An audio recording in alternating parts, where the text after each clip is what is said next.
In The Mastermind, an unemployed husband stages a heist at a local art gallery, but isn't really all that prepared for the aftermath. This one isn't a traditional heist movie. Instead, it's more of a dry drama comedy that showcases the reality of becoming a criminal.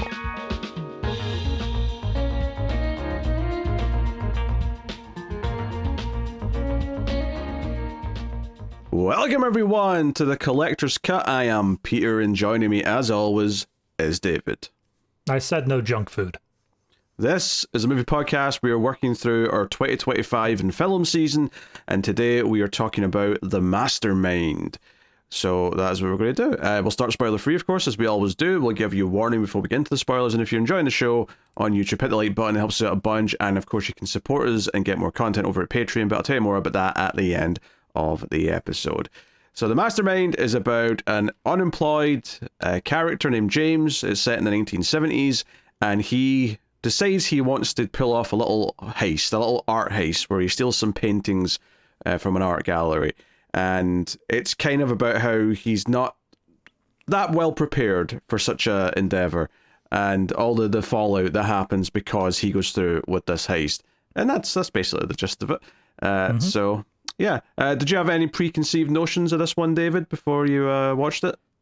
No. I did when the movie started. I had a moment of, oh, I know that guy. How do I know that guy? And he was pretty much the main character from the most recent Knives Out movie. And that's all I had. I don't think I recognized anybody else. I don't think I know anything from the director. Like, this is a nothing movie for me in terms of preconceived notions. Yeah, what's funny is that I've not seen that, but I did recognize him from one thing, and that is Challengers, which was a 2024 movie, which was quite popular. Okay. Yeah, see, I haven't seen that one. I remember it coming out. That was the tennis one, right? That was the tennis one, yes. Yep. Whereas Zendaya really liked watching intense tennis between two sweaty men. That was that movie. Don't we all?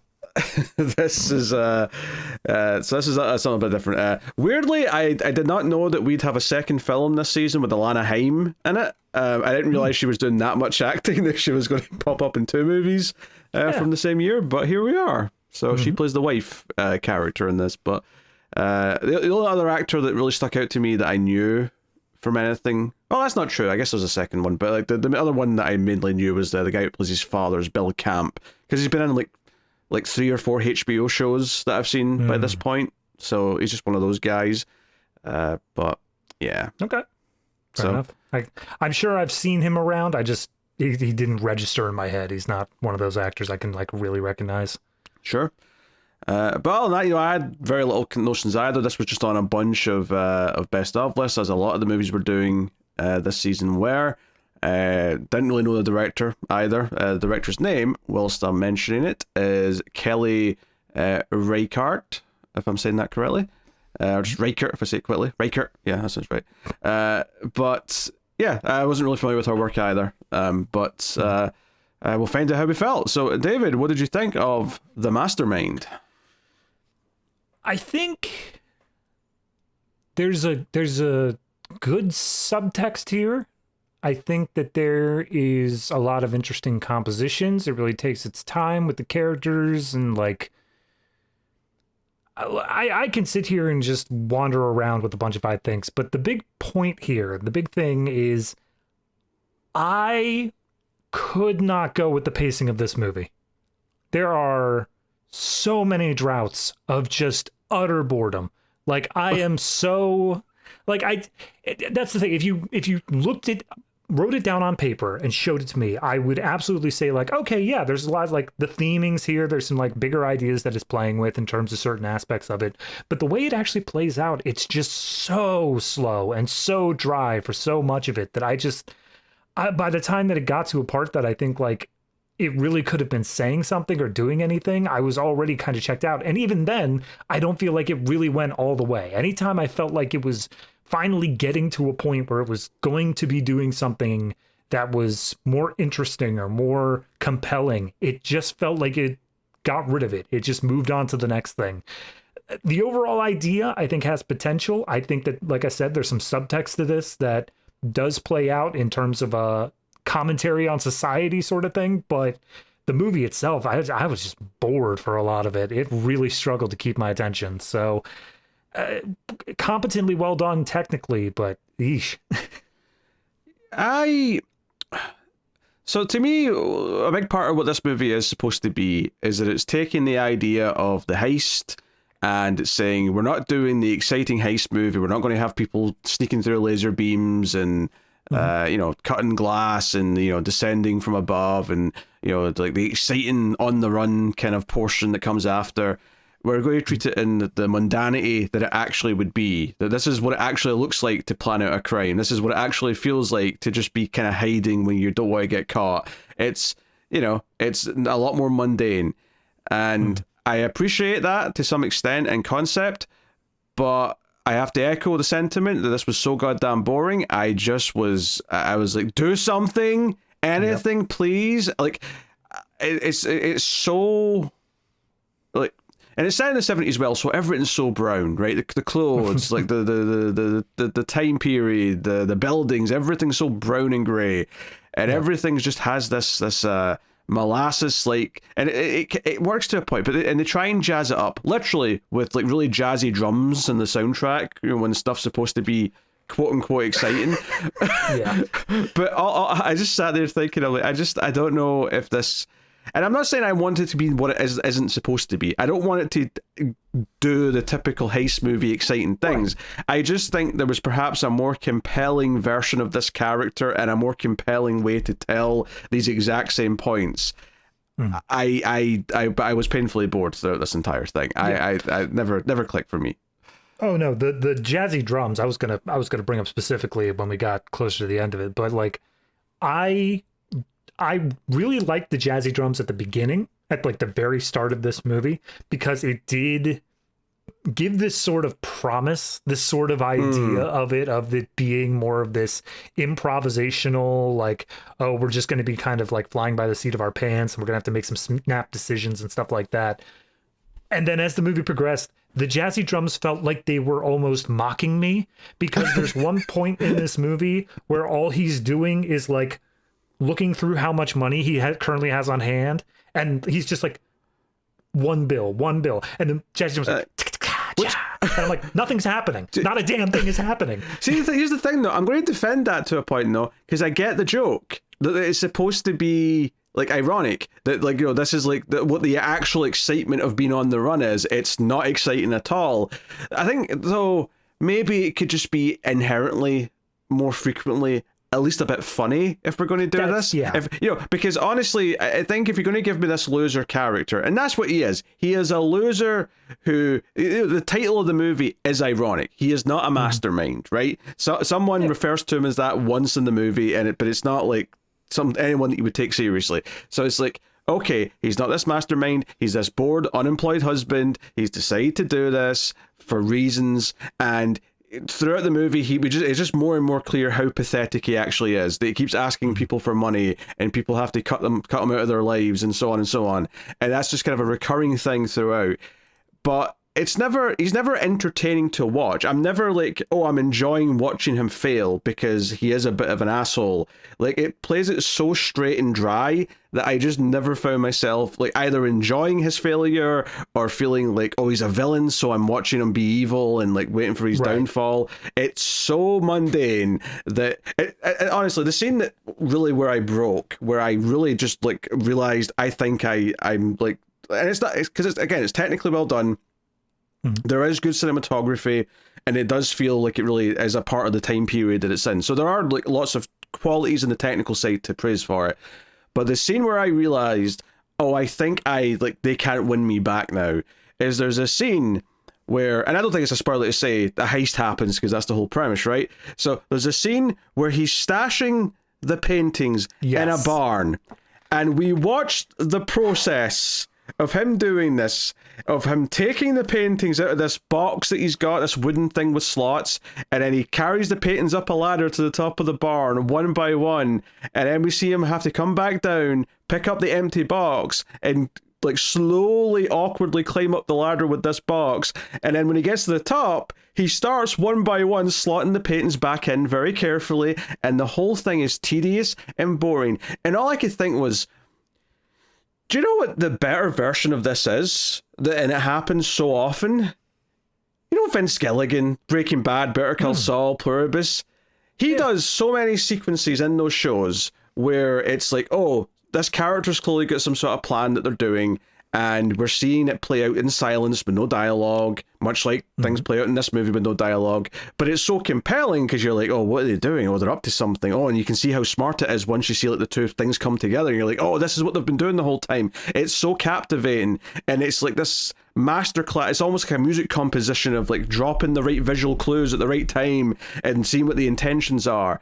This was the complete opposite of that, where all he's doing is moving the things to a location up a ladder, and we just have to painfully. I don't know. I want to go back and time this. I want to time when he arrives at that barn and when that scene ends, because it could have been a 10-second couple of quick shots just to establish what was happening, and nothing meaningful happens here.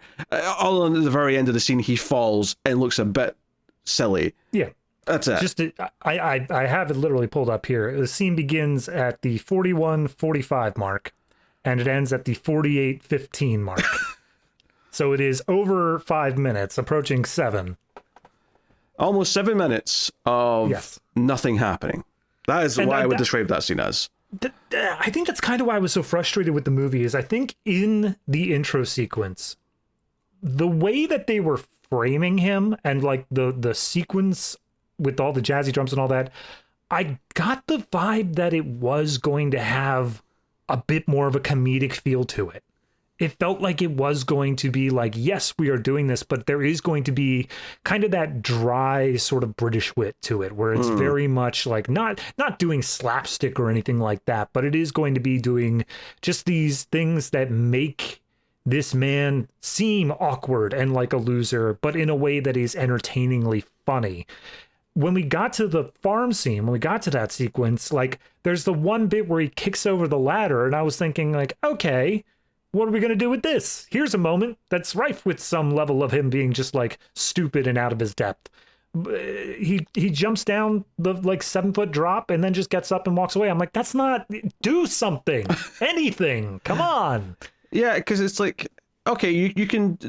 show me a quiet scene that lasts 7 minutes of him stashing paintings somewhere, but it has to be like, I don't know, something new, some new elements have to be revealed. It's like, oh, he's putting them here, and now we understand, oh, maybe it's for this reason, because it's, it's setting up that they're here because someone else is going to find them later, or anything, Yeah. But it's like, no, he's going to slowly take them all out, carry them up one by one, and then slowly put them all back in this box. Why didn't just take them up in the box? I guess it was too heavy with all the paintings inside it. I guess that's the only reason I can think of. But I don't know. There's so many aspects of this movie. It's the, you know what it is? It's the anti-Chekhov's gun, where it feels like they're setting up so many things that are going to pay off later, and every single one of them is like, yeah, but that didn't really matter. Like, maybe it's more true to life that way. Life doesn't have a narrative fulfillment, but like for a movie, it's boring. I was asking for Chekhov's gun by the time I was in the second half of this movie. Yeah, no, absolutely. Because there's like, I mean, it's spoiler to say, but like, there's a thing that happens during the heist that feels like it is going to be like the problem that he has to deal with for the rest of the movie. And it's not even a thing. Like, it doesn't matter within a scene after everything else happens. I mean, it kind of leads to... it kind of is tangentially related to stuff that happens later, but it's not... I agree what you're saying, though. It's not this focus. It's not this, like... I'll just say it. There is no tension in this movie at any point. And that is by design. That is not something that they have stumbled, like, around because they don't know what they're doing. They have intentionally made this drab, mundane movie to try and be realistic. And, it's very simple. Crime doesn't pay. Crime sucks. And if you become a criminal, it sucks. So it's boring, and it's not this exciting thing that a lot of movies make it look like. And I get the sentiment of that. I think it's a good message to put out there. But nothing about, I was trying to enjoy this is like a slow art house drama, which it effectively is, but it's not a good one, or it's not one that was engaging to me. I was just dull and out of my mind. It obviously, like you said, it seemed like it's going to be witty based on that intro, and I'm like, there's no wit. I felt no wit for the rest of this. No, not at all. And that's kind of just my biggest disappointment with it is I all the things that I felt it had the potential to do, it didn't, and it's not replacing it with anything else. If it were like, oh, you took this other subversive path that I wasn't expecting you to go down, but you really like sold it, I've been like, yeah, okay, great. I think I even said that about one of the other movies that we did this season, of how it like managed to turn it on its head, and I just never knew where it was going. But this one, I never knew where it was going simply because it didn't go anywhere. Like, I kept expecting it to move anywhere, and it's like, oh, is this the end of the movie? No, we still have 40 minutes left. Jesus Christ. Yeah, I mean, I think the performances are good. Like, I think the actors all do a good job in their roles. They do feel like real people. So, I mean, credit for that. And like I said, cinematography solid. The technical elements are solid. I just fundamentally think the script and the way the scenes are portrayed to a point is just lacking of anything to make it engaging. It's like, it's almost challenging the audience by taunting them by saying, hey, isn't it wild how unengaging this is? Do you like it? Are you happy now? Yeah. No, I look, if you told me this movie was made by one of those directors who's just like, whole thing is screw you Hollywood, and like, I'm not going to follow the traditional norms, I'd believe you. I'd believe that this is something that's made with that deeper like meta commentary of like, movies are too action packed nowadays, let's do something that's the exact opposite. But honestly, there is a bit of subtext to this movie, at least I assume it's subtext, of trying to hop on this idea of like, the hippie culture of the time and like all that sort of aspect. And then how they are viewed as like freeloading. And then this guy is also coming in and he's just trying to take the easy way out and do all that. I think there's something to be said there. I just don't feel like the movie went far enough to actually say it. Yeah, well, I mean, it's the comparison between him and someone who's protesting like the Vietnam War, where it's like, people are calling them freeloaders, but they're actually, they've got this moral point they're trying to make. Whereas he's not got a moral point. He is just a slimy, like, guy who, never owns up to any of his mistakes. He just feels like it kind of feels like his friends and family have to almost treat him like you would treat a drug addict, right? Who's constantly coming and asking for money, except in here it's just more, he's addicted to failure, I guess. Like, it just feels like there's this constant stream of, this is like, that's why I think there's a modern day sentiment to it, is it's a constant stream of get rich quick schemes. It feels like there's this constant thing where he never wants to put in the work and do the effort to do whatever it's going to take to succeed. He's just got this constant feed of, well, this is the thing that I can do that will get me rich. And obviously that's a thing nowadays with all like the betting markets and shit like that everyone's always huge on. Like, I can see how there is a point to be made, but the character himself is so unengaging that frankly I don't care whether or not he makes it out or not. Like, it doesn't make me associate with him of like, oh, I see the parallels to modern day. It's like, no, he's just a dick. Yeah. There was almost a point early on in this movie where I thought, is this going to be like a more like, not laid back's not the right term, because in theory it would still be tense, but is it going to be this like more grounded, like Uncut Gems, like where he's trying to cover up the crimes and he's like spinning these lies to his parents, to his family, to his wife, and all the rest of it, and it's going to just play out like a really kind of drab Uncut Gems. And the sad part is, though, by the halfway point, it went out of that territory even, and was like, oh, it's just because the back half of the movie, I don't want to give any context for it, but it's mostly just like a road trip where he's just kind of moving around, and it feels like there's no real kind of sense or structure to it until it just kind of like gets to an ending, and that back half really dragged for me. Yeah. For sure. At least with the front half there, you said there was no tension. I would say the front half at least gives the illusion that there could be tension. You keep on waiting for something to like drop. It was when we hit the back half, you realize, oh, we're out of things that could drop. Like, this is now just nothing is happening. Yeah. There's a very specific scene where I think it's a good example of like, this is a good idea, but holy shit, like, but the way they've portrayed everything up until this point and then the way they actually play it out in the scene, and the kind of just I don't know. It's so weird to say that boredom is this movie's brand, but it kind of is. Like the way, like the main character James just kind of like awkwardly mumbles his response to something just makes it impossible to really get into anything that's happening, even when the idea itself is good. I'll just say there's a reveal kind of like about who his father actually is, and that scene in theory should be a really interesting like wrench into the dynamic, and it lands with a thud because I'm like, oh, but at the end of the scene I just don't care anymore. Right. That's what I'm saying. The failure of the Chekhov's guns. These ideas that like, oh, they set this up and they did this reveal. That results in all these cool things down the road. Nope. Nothing. There's nothing. Yep. I think it's the worst movie we've done this season. Yeah.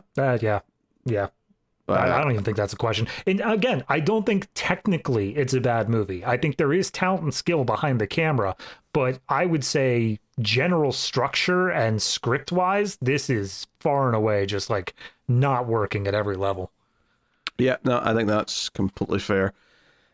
So yeah, I was bored. I hate to say that about a movie like this, because this is the sort of thing where if I like a sort of like, indie drama or indie thriller or something that's a bit more low key, and I hear like a casual call it boring, I'm like, F you filthy casual, how dare you. But no, I was worried coming into today's review. I was thinking like, I'm gonna say this is boring, and Pete says this is an art house classic. I'm gonna lose my mind. No, this was genuinely boring as shit. I was begging for anything to spice it up at a certain point. Yep. So what do you think? What do you think the people who have this on their best of lists, like, what did they see? What do you think that is? That's a good question. Because it was on multiple. I checked like at least 3 or 4 major publications and like their top 10s, 50s of the year, whatever it was, and all I can think is that maybe there is some at least small difference between us and actual movie critics still, and this is over that line of like they like this boring stuff. But people. I'll take it. But that's the thing though, I find myself usually agreeing more with movie critics than I do average people who are rating things on Rotten Tomatoes. I tend to side more with them, but this was not one where I could do that. Yep. Nope. I just I'm reading it's a critical response section on Wikipedia here. And the quote here is, crafts a heist film at her own laconic place with the Mastermind, a contemplative crime drama that glides along Josh O'Connor's effortless watchability and vintage aesthetic. The aesthetic I'll give them credit for, and I think Josh O'Connor does like we said, fine job acting. But the contemplative crime drama, I'm gonna call some BS on that one. Yeah, I think Josh O'Connor's good, and he's convincingly who he's supposed to be. I don't think it's actually that compelling to watch him in this movie. No, definitely not.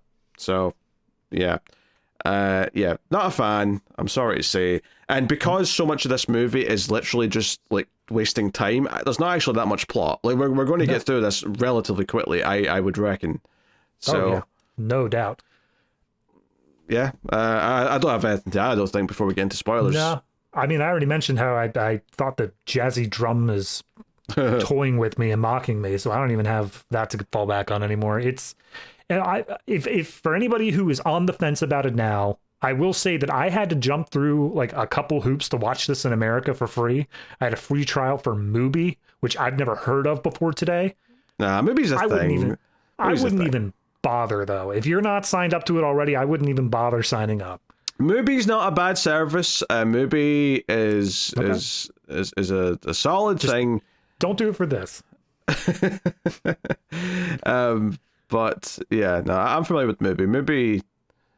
I'm pretty sure I had Mubi for like a few months back when it originally launched in the UK. It may have been a UK thing first. I'm not sure. Maybe it was the same time. But regardless, yeah. So we'll say spoilers then for the Mastermind. So spoilers from this point on. There's not a lot of things to spoil, really, but if you're worried, this is the point of no return. So, I mean, where do I even start with this? Because Honestly, I feel like I could sum up this movie in about 60 seconds. I think I could just fire through it. It's that easy. You know, he's in an art gallery with his family. He's clearly casing the place out. He's looking at the guards. He steals like a little figurine from a display, and that's about it. We find out that he's planning a heist. He hires two guys who are going to be the actual robbers because he's been in there too much. They'll know his face. So he sends in two other people to go in there. They do the crime, but one of the guys threatens a woman with a gun because the car's in the way when they're trying to leave, and this leads to this guy's arrest. So whilst Josh O'Connor / James is hiding the paintings, this guy's been arrested, and in the morning the police are waiting for him, and very quickly they know he's behind it, so he goes on the run from his family, meets up with some old college friends. They don't want him either, tries to meet some other college friends, they're not there, and he ends up turning into just a petty thief who steals money from old ladies before he gets arrested in the middle of a protest for something he's not even doing. But that's him. He's in the system now. The end.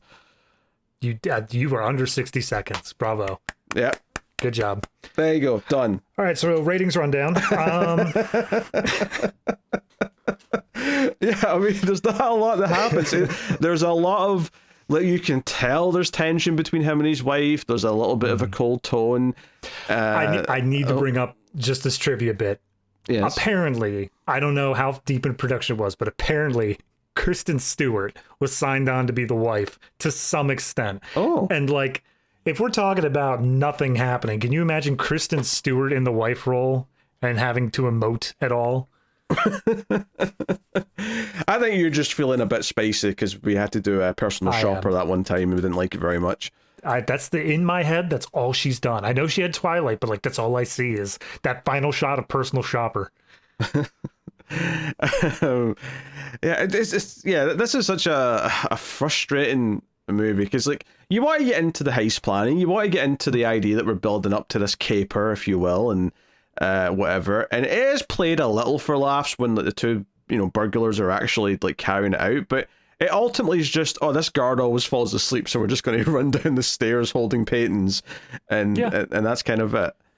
No, I again, everything leading up to the heist, I was still with the movie. I still thought there was like a really good potential here. And I would even say a little bit after the heist as well. But, the idea of him like unscrewing and stealing that little knickknack kind of gives this vibe of like, okay, no, we're seeing just how easy this is. I think it does actually take a good 5-10 minutes for us to become completely aware that his family is not in on this. Because, I don't know, that opening scene, it kind of felt to me like at least the wife kind of knew what was going on. But he has a little case that he puts the figure in that he slides into her handbag. And I think you kind of maybe could get or assume that maybe she's in on it. But I think it's just no, that's a case he has for something else. So he's just sliding in there. Case. Yeah. There's that, and then there's the bit where he's sitting down talking to his friends and he's saying like, they're practically begging to have these paintings stolen. There's no security, we can get in, get out, it's not going to be a problem at all. And I appreciate at this point that it feels like, okay, we are seeing him in this mastermind role, but we still already know that he doesn't seem that competent.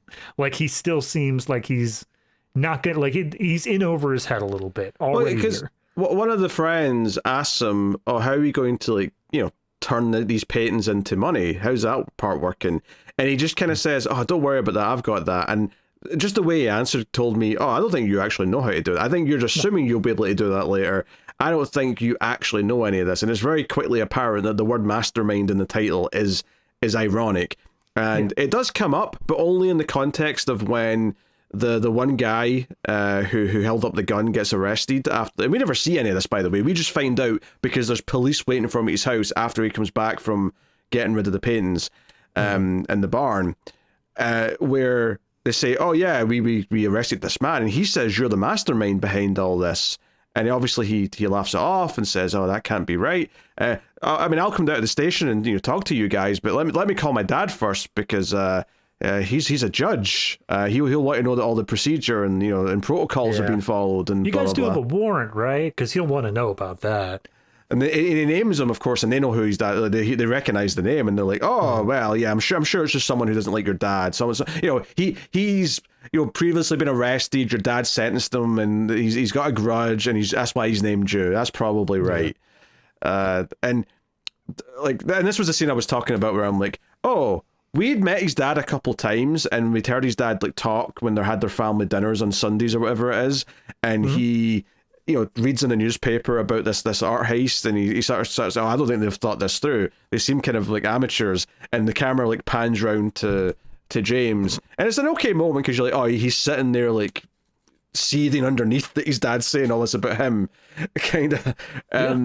And then, so this bombshell that he's a judge and he has done this despite what his father is like... I love that terminology, bombshell. I know. This is like a firecracker at best. But it's at least like, okay, that's a complication. That's potentially something to play with or do. Mm-hmm. And it's actually mind-boggling to me. Like, I cannot fathom the fact that after this reveal that his father is this judge and will clearly have opinions about what his son has done, that we never have a scene with him and his father ever again. We never see them talk about this after it's happened and he knows he's done it. Not once. No, absolutely. Even before that moment, there's so many of those where when we're setting up the heist, his whole thing is that he's the man behind the scenes. He's not meant to actually perform in the heist at all. Because like you said in the shorter breakdown, he's around too often. They know him at the museum. So we get a call at the beginning. We see he's going to drop off his kids. And it turns out the kids don't have school today. And you're like, oh no, here's this major problem where the kids are going to have to be around for the heist. What are we going to do? Honestly, one of my favorite things of the setup is that when he tries to take his kids to school and the teacher's like, oh, I guess you didn't get the memo. We're off for like 3 days or something, right? Mm-hmm. And he's like, oh shit. And he calls his wife, who has a job. She's like a secretary somewhere or something.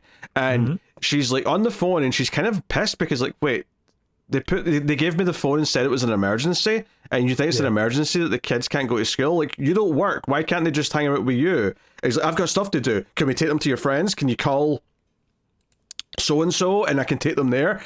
And I was like, this was the scene where I'm like, okay, this scene is what's telling me he is a pathetic piece of shit who has not planned for this. He's now saddled with his kids on the day that he's supposed to have a heist and be like the mastermind behind it. And he just gives his kids, who are far too young to be left on their own, like somewhere public. But he's like, here's some money, kids. I'll be back at 2 p.m. going, at the arcade, and don't eat any junk food.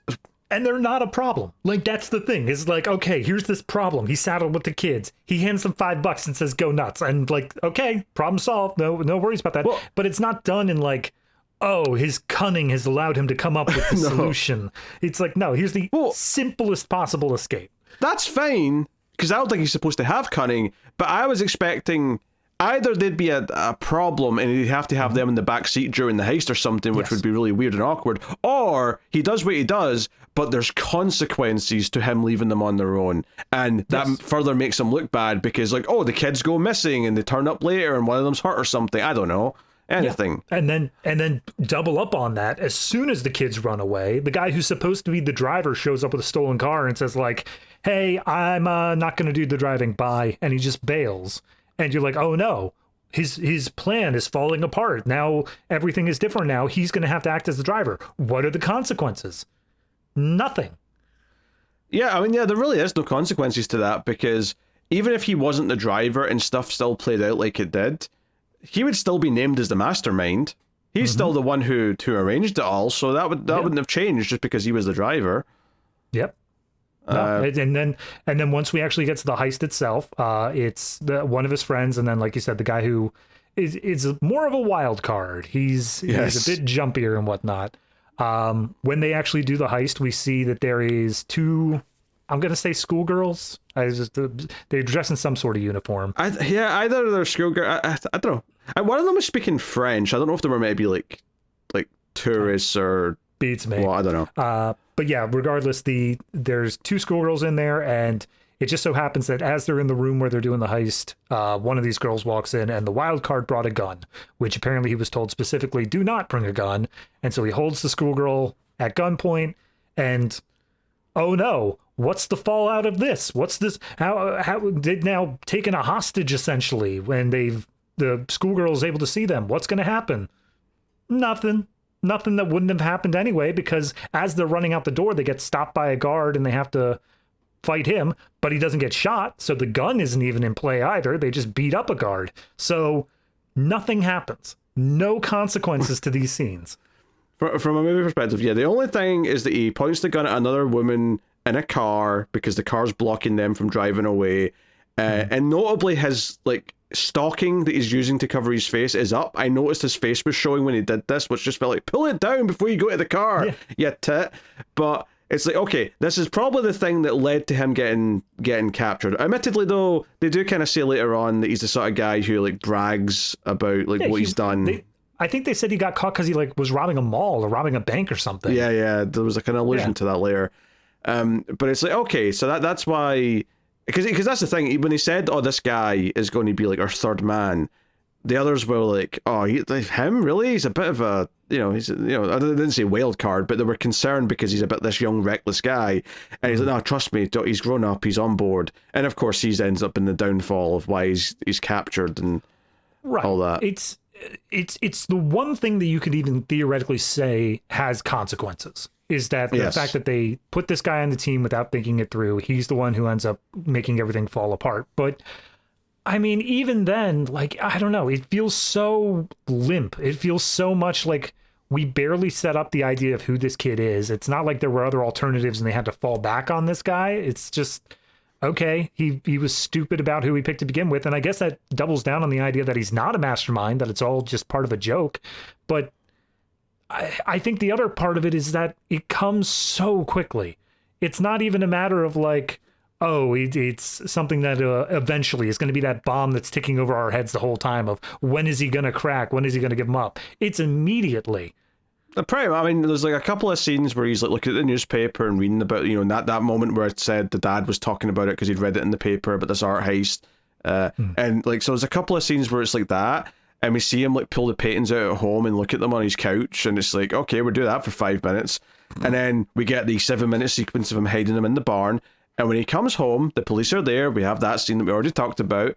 And then right after that, it's like, well, clearly they're zoning in. They're going to find out more stuff. And immediately, the other friend, not the one with the gun, but the other one, right, the normal one, I guess, he calls saying he needs more money, and our main character, James, goes to meet him, and because the wife, after the police have been there, wants to leave and take the kids with her, right? Understandably, because she doesn't even seem surprised that he's bullshit at this point. She's like, oh, of course you're involved in this, and wants to leave. But one of the kids likes the dad better, doesn't want to go, so he's kind of saddled with one of his sons. So he goes with him to meet his colleague, his criminal friend. It's just his buddy. Yeah. I'm pretty sure his name is Guy. Really? His name is Guy? Yeah. That's, shocking. And when he goes to meet him, these other guys show up and grab him and leave the kid with his friend whilst they take him and it's like, hey, you're going to... I don't even hear this, but we assume that they force him to say where he hid the paintings. We see him drive out to the barn. They're sitting in the car waiting there as... two other guys go in and check the barn, and it's like he's like, are you police? And they just sort of laugh at him, and it's like, so what, an organized crime group has heard about this heist and just want to take them because these guys can't stop us because he's a loser. My understanding of that is this guy he was already in on a bad crowd. He was probably along with this organized crime. He let slip that he was part of the painting place and the heist, and they were like, okay, well, tell us where it is, you owe us, so we're gonna do that. And that's why Guy was calling for extra money, because it was all just a setup to get him out there. So now he doesn't have the paintings anymore. His wife has run away, so he takes his son, drops him off with the wife and other son at the grandparents' place, and then the back half of the movie starts, which is just him traveling. And admittedly, I was kind of out of it as soon as we got to that barn scene, but I guess there was still technically hope that it would develop into something with the next few scenes. Once we get past this, though, once we get past the, random gangsters have taken the paintings and now he's just on the run, it's like, okay, from here to the end, I am just begging for anything to happen. It's such diminishing returns, because the only thing we get from this next sequence, and I mean the immediate next sequence, is that he's on the run. He's hanging out with some of his old school friends from college, and he went to an art school, so they're very liberal. They're very much like, yeah, sure, you can stay with us, whatever, no problem. But then eventually the wife... the husband's like that. Later on, when he has a one-on-one with the wife kind of says, "You were going to use our old like art professor to like try and fence these, weren't you? Like, you the reason why you even know who that artist is because he had one of his paintings like on the wall." All of this entire conversation should have happened prior to the heist. Like, any of this stuff that's said here, I felt like, oh, that's why he was doing literally anything he was doing? Great. It is so weird because like it feels like some of these things she's saying feel like set up, because it's all here, it's just one big exposition dump that just comes out of nowhere, and I just like, how am I supposed to feel compelled by this? But she's like, you know what? I don't want you here anymore. I don't want you dragging my husband or me into this. You need to leave tomorrow. You don't have to tell him I kicked you out, but that's what you're doing, or then there will be a fuss. So he awkwardly leaves. Why wouldn't he tell him? Just been like, hey, your wife's being a bitch. Tell her to let me stay. Like, why wouldn't he try to do that? I mean, him, yeah. I mean, I don't think she has been, but I think she's completely within reason for not wanting to harbor a criminal. Absolutely. In the house. Absolutely. So, she makes him a sandwich, though, the next day, and they just stand there awkwardly as, like, the husband's, like, grabbing his jacket or something, and it's just like, okay, we're just going to stand here and enjoy the awkward silence of this separation of, like, yeah, like, we don't want you in our lives. Yeah. And the husband's like, hey, my brother has, like, a farm in Canada, you can go stay with him. Yeah, it's a hippie commune. They literally just say like, yeah, you can head out there. No one's going to ask any questions. You can just live off the land with them as long as you're okay with probably having like incredible sex all the time. But he's like, you could go to, no one knows about you in Canada. No, you're not in the news in Canada. No one cares. And he's like, no, I'm going to go to this other pair of college friends who live in Cleveland. I'm going to go there. And he's like, all right. So he gets on the bus. He goes there. His money's almost run out at this point, and he goes to this place. They're not here, and the neighbor comes out and says, "Oh yeah, they like left like yesterday, and they had like their car full of like luggage and stuff, so they're probably gone for a while." I genuinely thought at that moment that I missed something. I was like, "Is this the guy who like was going to be his fence? Did he call ahead at some point and say, hey, I'm showing up?" And they were like, we're not messing with that side of the law, and leave. But no, it just seems like they went on a vacation and he sucks so bad at what he does. He had terrible timing. Yeah, this is going back to him not thinking things through or poor planning. Like, he just shows up and obviously they're not here. This is the Griswold family going to Wally's World and it's closed for a week of repairs. Yes. That's what this is. Absolutely. So he's almost out of money. He goes to like I don't know what you call it. He calls up his wife to start. Oh no, that's later. Is it? No, I thought, are you going to say the diner? No, because when he calls up his wife, he's already staying at a place because it's at the hotel. The lobby. Gotcha. Yeah. I thought you were saying he goes to a diner. Yeah, no. He goes to a I guess you call it a hotel. It's more of a it's what we in the UK would call a bed and breakfast, I think, because it's not like a full hotel. It's more like this small kind of like one or two people run it kind of thing.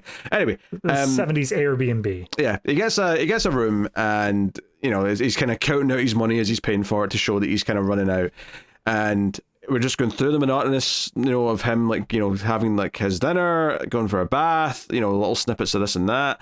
And ultimately, like, his money's running out, so we get a scene where he's on the phone to the wife, and he's like, hey, I just wanted to call and let you know I was okay. And she's like, okay, I'm glad you're okay. I genuinely am, but that's time to hang up. And he's like, are you still there? You still there? He's like, yes. And he talks for a little bit, and then he's like, hey, everything I did, okay, 3/4 of what I did for you and the kids. I did for my family. I just need a wire. And he's asking for money. And this actually, we didn't mention this scene earlier, but there's a scene before the heist where to get the money to pay the other guys, he goes to his mother behind his dad's back and asks for money, but he pretends that it's because he's got a new job, because he's basically an architect, or was an architect in some form, and he's saying that he's got a new big architect job, but he needs like money for equipment, tools, stuff like that, to fulfill this contract that he might be getting. And his mum clearly is suspicious. She questions it and says, hey, I want a payment plan drawn up because I know what you're like. I want, assurances. I want to know when this has went through. When are you meeting with this guy? And it's just, he's just taking it to pay some thieves. That's all it is. Under the idea that these paintings will then be able to bring in enough money, and then he could say like, oh, I got the job, but they didn't hire me back for a second one. Oh well, still got this massive sum of money though. Yeah. So it's basically calling back to that scene, and as soon as he asks for that, there's a pause, and then Alana Haim says, "I'm going to hang up now," and that's it. Yep. Well, it's even more pathetic than that, because he's like, "Hey, look, can you wire me the money? It's like, I don't need that much. I just need to get to the next city I'm going to. If you don't have it, could you talk to my mom for me and like ask her?" And I'm like, "Oh my guy, oh, that's so pathetic." Yeah, and there's nothing wrong for asking for money if you need it, but if you need it because you're a criminal and you've burned all your bridges, that's a very different matter entirely. Yeah. And again, I think that's something that this movie, like, if it really focused on, could have been super interesting. The idea of how he goes through and just systematically burns all of these bridges. Like, every single one of these people that we see him talking to is just one after another gone. And there could have been something there of analyzing, like, oh, okay, what does that do to him? The loneliness, all that sort of stuff. But no, it's just not there. Yeah, I hate to go back to it, but like I really was like, this is effectively a really boring Breaking Bad. And if Vince Gilligan directed this, it would be so good. But I'm sorry, it isn't. I'm just bored. No, absolutely. And then he at one point goes to a diner and he's just trying to get to Toronto. I think he did finally decide, okay, I'm going to the commune. I'm going to go do that because that's where the commune is located. But he doesn't have enough for bus money. And that's where, as he's sitting in the diner, he realizes, oh, there's this little old woman with a handbag that's full of ones. I can go ahead and just steal that and get as much as I need. Yep, she has lots of cash just clearly there. He can see it. And, he intentionally leaves and follows her into an alley. And I'm like, okay, so he is just like an completely like unrepentant piece of shit. Mm-hmm. There is nothing like about him. I mean, it's one thing that now that he's got his like back against the wall, like, okay, he's forced to do these small things because he has literally no other options. But at the same time, there's this idea of like, well, okay, you couldn't just like panhandle. You couldn't just like sit there and say like, anybody got some quarters? Because you only need to raise like, I think the ticket was like $10. Like, it's not like it's a huge amount of money. You just be like, spare change for the bus, please. Yeah, also we did see him hitchhike like to get to this city in the first place, so it's not like it's like he could hitchhike at least part of the way there. I would assume. I don't know. Probably. It's just, I don't know. But he defaults to this because maybe it's something about the crime, maybe it's something about him like wanting to feel like he's rebelling. It is funny to think though that a bus ticket from Cincinnati to Toronto is $10, give or take. I know it's 1970 $10, but it's funny now in 2026 to hear $10 for that type of length of journey. There was a reward in the paper at one point that we saw that said, authorities are offering $2,000 for priceless artwork to be returned. And I'm like, $2,000, all right, well, let me see how much that is. And in the inflation calculator, that put it up, modern day money, a little over 15,000. So hey. Yeah, multiply by 7.5. So a $10 ticket should come out to be about $75 today, which seems a bit more fair, a bit more what it probably is. Yeah.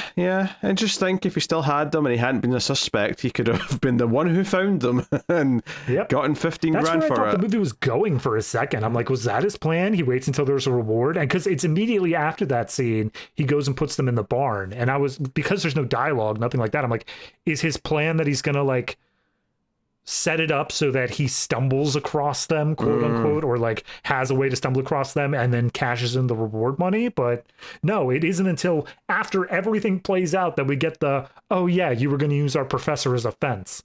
And I'm like, did he ever even contact the professor? Was that ever even on the table? I don't remember that happening. I think the point is that he's never contacted. Like, this is, again, the assumptions that he's making that he can just do this after he's done the illegal just part. At any point, when the heat is off, he'll contact the professor. Yeah. And, a big part of the movie, I think the point of the movie is that it wasn't that exciting and now he's just a criminal and now he can't get away from it. Now he has to like live like this because he's got no other option. But yeah, so he robs the old lady, grabs her purse, takes out the cash, but he does drop her because he walks into there's like a protest happening, like a march of peace, anti-war. Yeah, And he's walking through, and he's got her. And I'm using person the British sense here. He's got her purse, right? I guess would you call it a wallet? Would you just call it a women's wallet? For that style, I feel like it would. I mean, it's in her purse, so it's not her purse, but like, yeah, it's like a handbook, like a handbag sort of thing. I don't know. Yeah, well, because I would say what he grabbed from her was a handbag, and now he's looking through her purse in the crowd, and drops that. Yeah, I feel like that's inverted, but I don't know women's accessories enough to know for sure. Yeah. So regardless, anyway, he drops it to the ground, and he's got the money. And then he just hears a voice from behind him say, "Sir, sir, sir." And I'm like, he's going to say he dropped it. He's going to like say, "Hey, you dropped this thing." And I'm like, doesn't this guy think it's weird that he dropped this clearly a woman's thing? Look, at this point, like, I'm so fed up with the movie that I'm already thinking like, okay, and like, I'm trying at this point to think, what would the consequences be of him handing this back? And I can't think of a single one. I can't think of anything that would be consequences. I think there's just kind of an irony here that this other guy's trying to be good. He's trying to be a good person, and it's like going to get him slowed down. And then of course immediately the police start attacking the protesters and like throwing them into the back of a van, and he's yelling, "There's been a mistake, I'm not a protester." And it's like, yeah, but as soon as you get to the station and they like, process you and find out who you are, like your name's in the system presumably at this point, because they know who you are. So it's like, that's you caught. Off to prison you go for masterminding, and I used that word ironically. And it also just like the ending is also just such like a neutral tone where he's loaded up in the back, and like obviously as the audience you're like, oh, there he got caught, whatever, and then it just holds on the police officers just like dicking around for 45 seconds, and then finally they all get in the car, drive away, and that's the movie. Yep, no one cares. Like, he wasn't this, he ruined his life and no one really cared about him anymore. And even the police who arrested him didn't think it was a big deal. It's just, another day at the office, off you go. And that's kind of it. Yeah. I mean, maybe that's kind of the vibe I guess it was trying to go for, theming-wise, is this idea of like a guy who... Because we never get it doesn't seem like it's all about the money either. There are easier ways that he could have like made a bit of cash off of that. It does feel like there's this larger idea of him like wanting to be a rebel, wanting to like, stick it to the man a little bit here. And I think that's most shown by when they showed that the paintings were recovered, where it's obvious here that like nothing he did mattered. Like, he's made his life substantially worse, and yet the man still technically got everything they wanted out of this. Yeah, I think it may even be tied to who his father is, because I don't think, because when he's told who's at the commune, like it's draft dodgers, radical feminists, I think was the other one they said. Yes, dope beans. And he's like, oh, I don't think that's my crowd, I wouldn't fit in. I don't think he wants to be the typical rebel or thinks himself like that he belongs with any of those groups you would think of as rebelling against the status quo. I think it is more of a personal thing about rebelling, maybe against his father, or just wanting to feel important, or whatever. Or at the very least, as we were kind of alluding to earlier, just not doing things the way you're supposed to. Doing things that are quicker and easier, and trying to justify that at every turn, and especially after the fact. Like, oh, I did this because I care about you, and I did this because, it was my only option, or so on and so on. And there's something, and it doesn't feel genuine either. Like when he's saying that, he's saying it, but it doesn't feel like he actually means it. It just feels like he's trying to soften the blow before he asks for money. Yeah, and I get that. And this is the thing. I want to make this clear. Everything that we are saying was boring in this movie. Everything we're saying, it doesn't like get as engaged in the character or what he's going through. All of it is intentional. Like, I do not think this movie is making mistakes in terms of, like, I mean, you could argue if artistically it's a mistake to make those choices, but I don't think any of this is because of incompetence. This is a very deliberate movie in a very deliberate tone with a very deliberate pace. I just don't like the overall effect that it's actually having to watch. I just don't think it works. But it is deliberate. There's clearly skill and thought that's went into this, but I think it amounts to something that I just don't think is compelling in any way, shape, or form.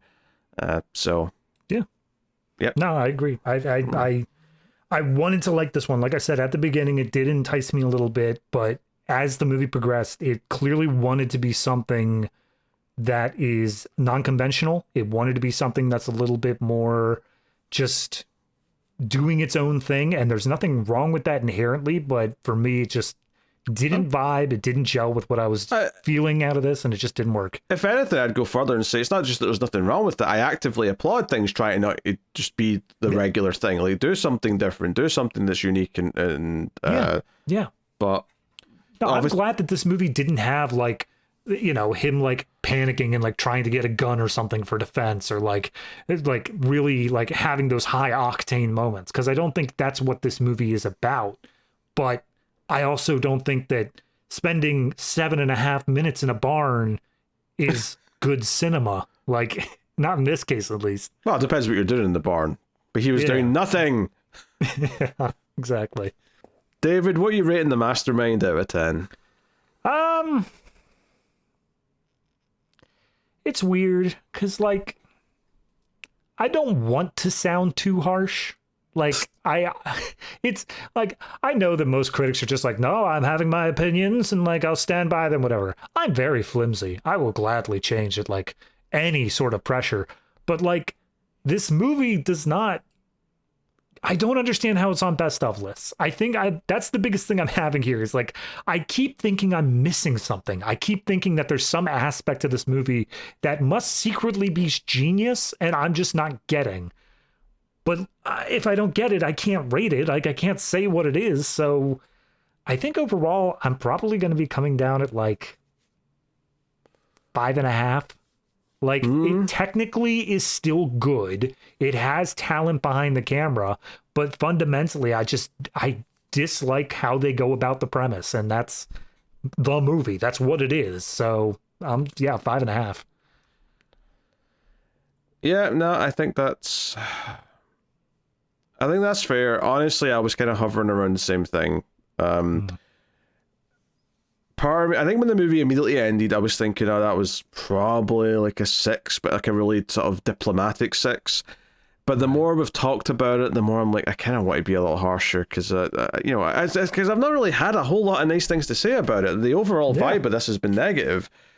I don't think it goes below the 5, because fundamentally there is still enough talent here, and it still has, craft there. It still has intention.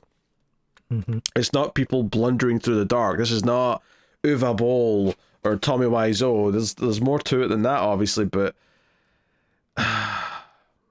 yeah, I think I'll agree with the 5.5. I think I want to nudge it over the halfway, because there's enough clear skill here to sort of get it over that line, but that is it. It ain't going anywhere above that.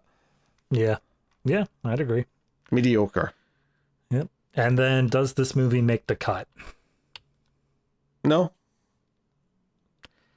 Yeah, I was debating before I said it between cutting it close and cut from the collection, but I'm falling on the cut from the collection side. Yeah. I don't think I can even justify it a penny higher.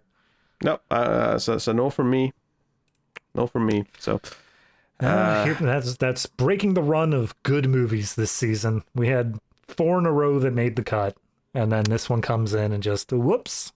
Hey, it has to happen sometimes, but that is the Mastermind, everyone. Mm-hmm. Coming next time on Collector's Cut, we'll be viewing Eddington. That's what's coming next week. Probably you're looking very confused by this. Who the hell's Eddington? Why does he have a movie? Eddington's a town, I believe. Okay. Based on what I remember about the film. All right. But Pedro Pascal. All right. Yeah, well. The director's is Ari Aster is the director? Is that who it is? Yes. Mm-hmm. Yes. That's all right. Yeah. So it's coming from someone with a bit of cred. So we'll see how that shapes up next week. But of course, if you enjoyed the show, you can support Collector's Cut and all the shows we do in Male Fuzz Movies, like our sci-fi movie podcast, The Atomic Cinema Experiment, and Screams After Midnight. You can support everything over at patreon.com/MaleFuzzTV. Get access to the bonus rate and rundown segments that we do for each episode now. And every month we do a show called Extra Reels, where we review some of the worst movies ever made. So if you want access to that monthly show, you can get access to that via Patreon and help keep all the stuff coming. You can also do YouTube membership as well, if that's a preferred method. But that is the show. So thank you for joining us. We do appreciate it. This is one of the shorter episodes we've had, but I'm not surprised because even like halfway through the movie, I'm like, oh man, this is taking so much time to do simple things that there's no way this is going to be a long review. So I was going to tell my wife, I was like, I don't expect this one to be very long, but I didn't because I've said that before, and then we end up talking for 2.5 hours. It can be tough sometimes, but I was pretty confident on this one. So yeah. But hey, that is it. That is the Mastermind. So thank you very much for joining us. We do appreciate it. Keep watching movies, and if you can get it, it's always nice to have diplomatic immunity.